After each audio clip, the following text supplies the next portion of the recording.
Fala, comunidade Ruby, bem-vindo. Nós vamos apresentar aqui a RubyGen de desconto do INSS, chamada INSS Calculator. Eu fiquei surpreso que em uma semana da publicação dela, a gente já teve mais de 500 downloads. Tem um repositório explicando, eu uso em um projeto de exemplo de onde eu extraí essa gen. Coloquei ali toda separada em módulo e quando eu vi que dava para extrair, eu fiz isso. Desconto INSS. Esse aqui é o projeto Rails. Esse INSS gen é só a gen isolada. Então, vou colocar aqui num terminal separado. Aqui eu vou rodar ele. E aí vamos ver aqui.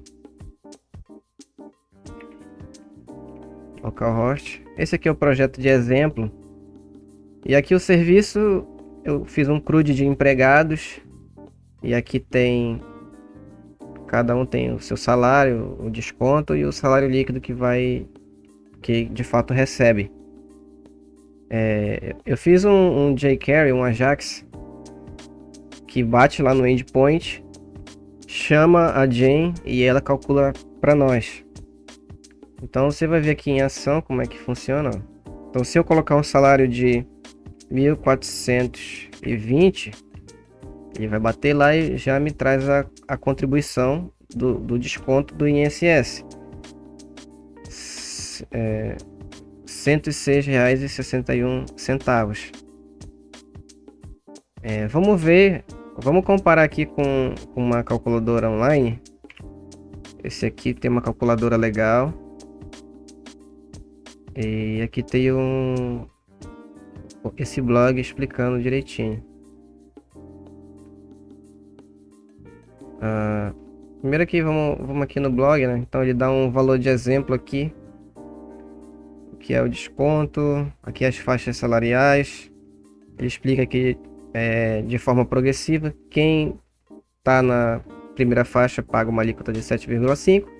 Quem vai para a segunda faixa salarial paga uma alíquota de 9%, só que só dessa diferença aqui, então não considera a primeira parte mais.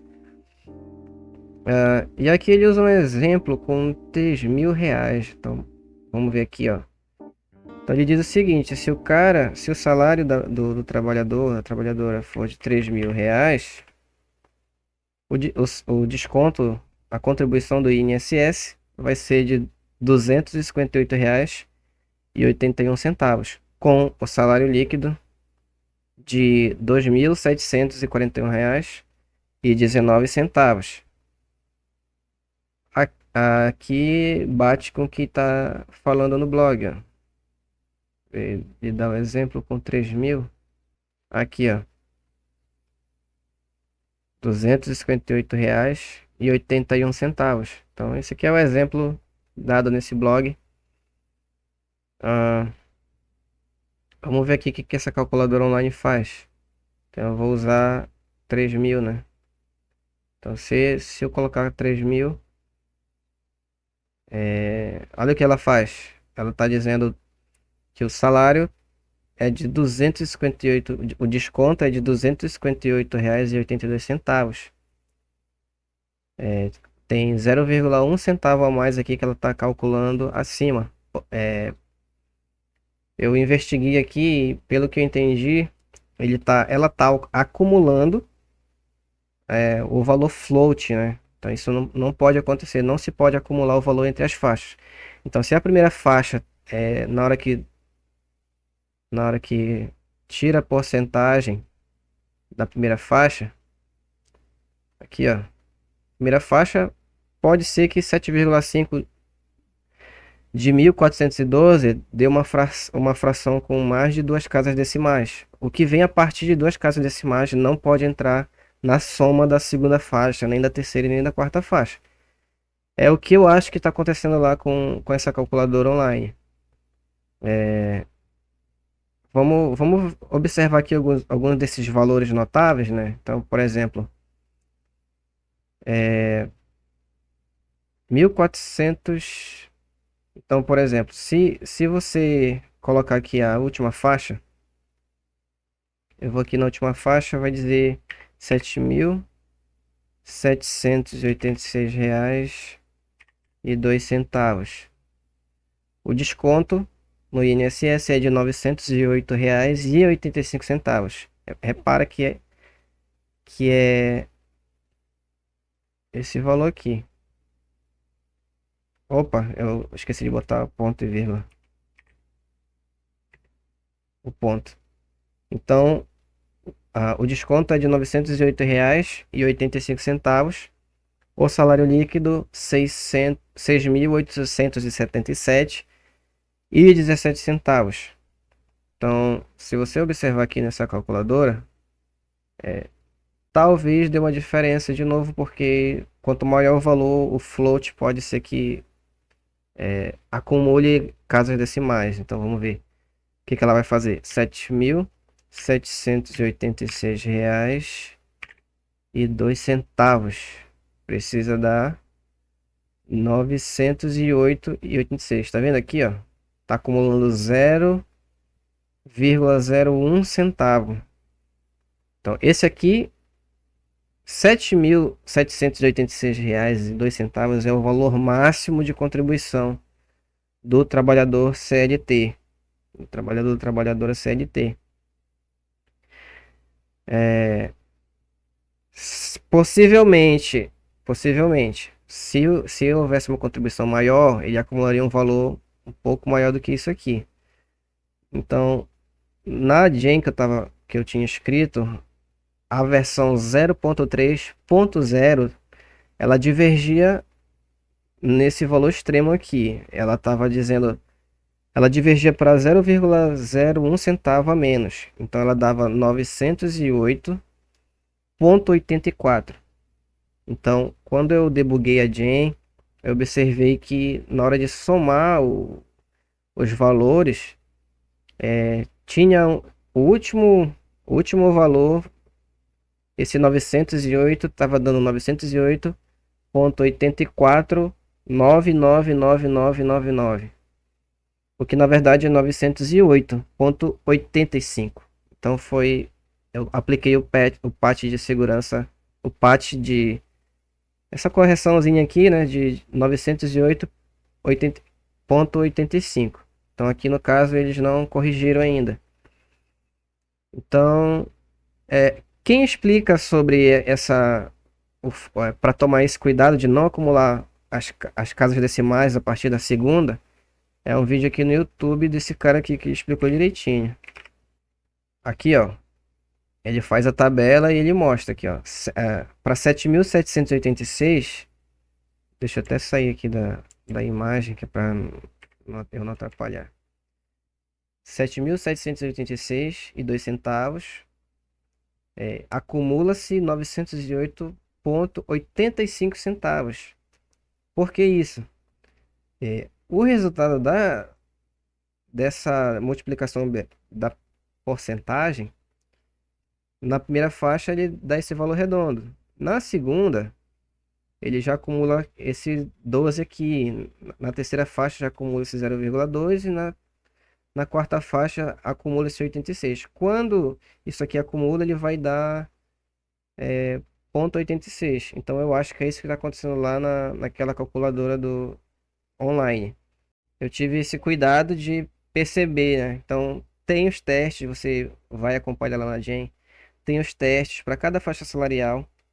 Então, o que eu fiz? Eu repliquei o comportamento das faixas salariais para as classes. Então, a primeira faixa, ela tem a regra dela, ela é responsável até determinado ponto.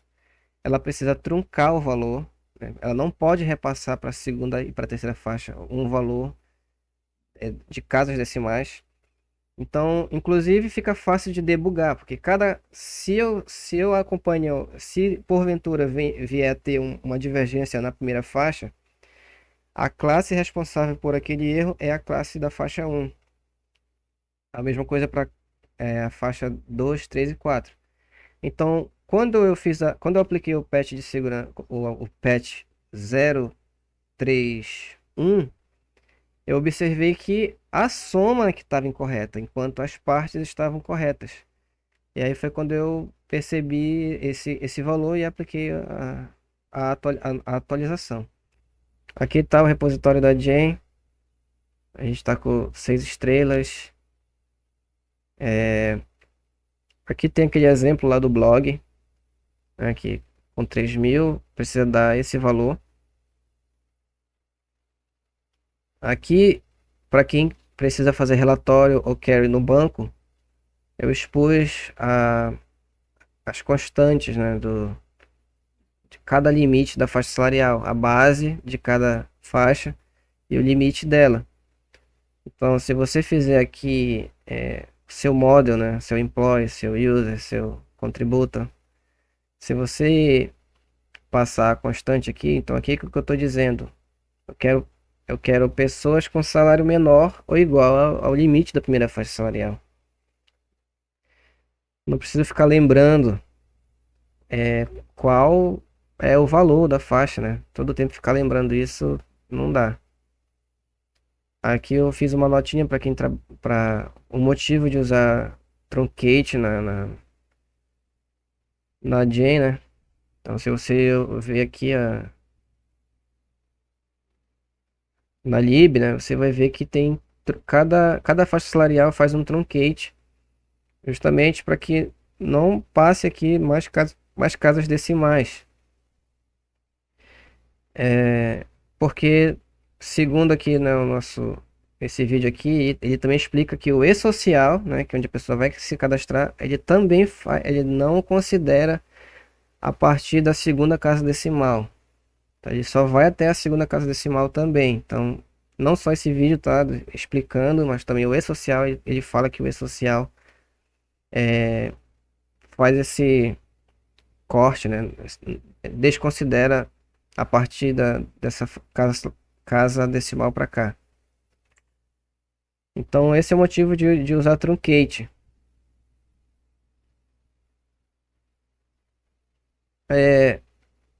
Beleza. Até ontem a gente estava com 525 downloads.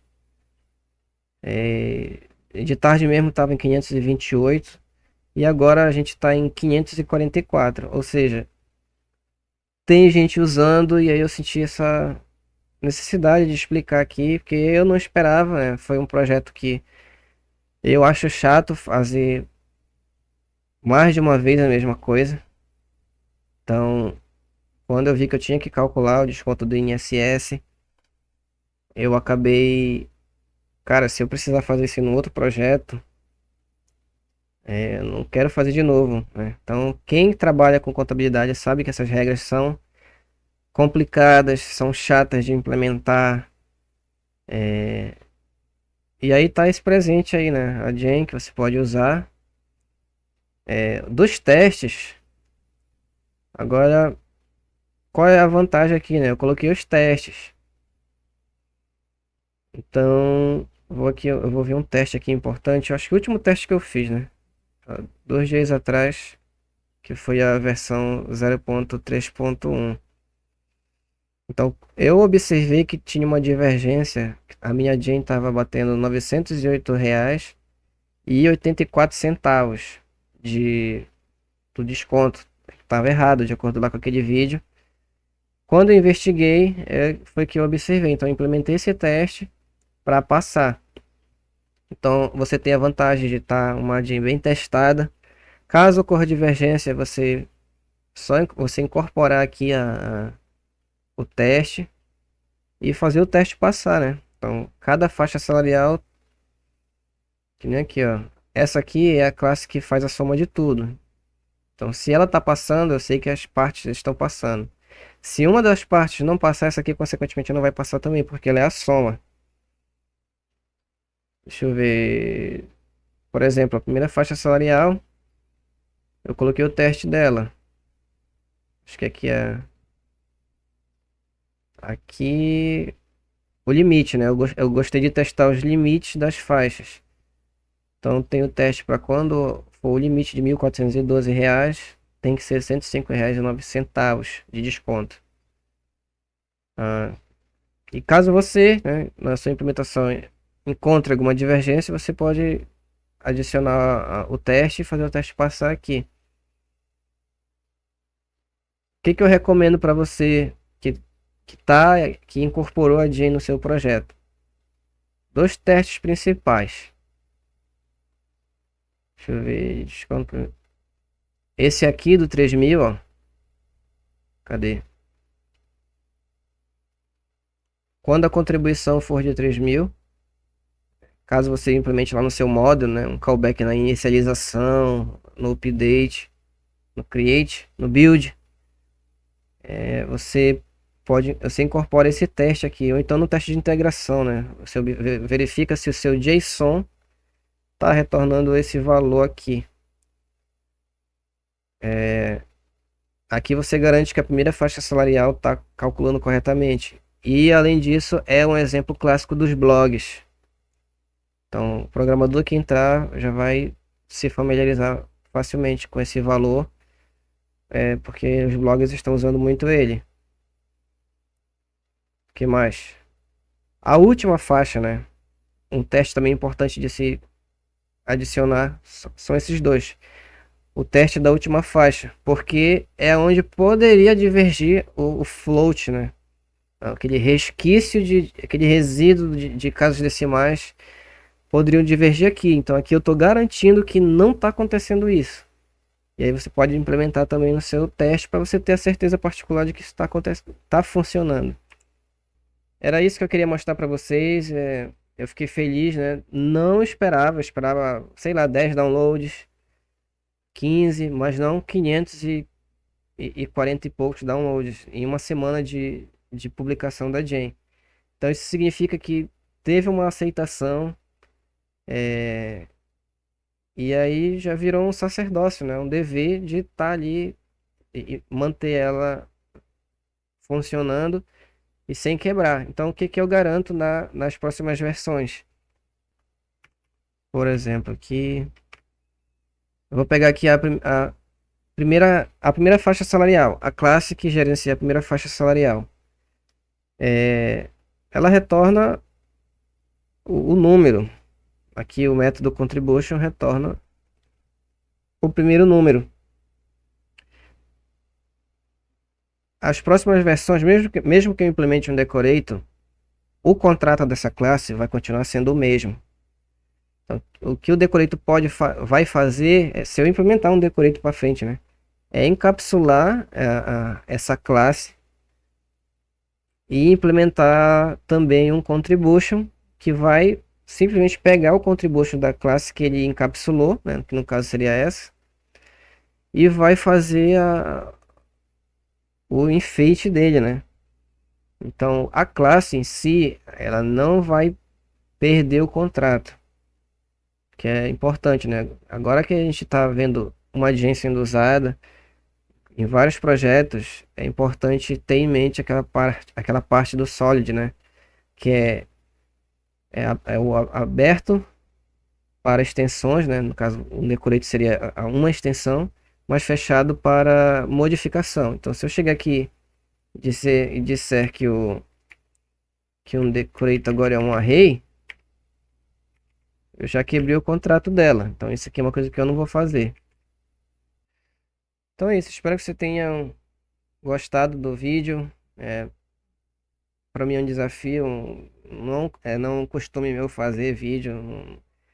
E aí, só que eu me senti muito nessa obrigação de fazer por conta de ter muito download e ainda não tinha visto alguém ter entrado em contato. Então, quem são essas pessoas, né? Quem são vocês que estão usando a Gen? Manda mensagem, conecta lá no LinkedIn, porque pra gente manter contato, né? Já que as pessoas falam assim, poxa, a galera que tá usando, galera de open source tá, às vezes é muito distante. Tá aí, ó, a minha cara, tô mostrando quem eu sou e que você pode entrar em contato, pra gente conversar sobre a Gen ou conversar sobre esse universo louco que é a programação. Então, obrigado.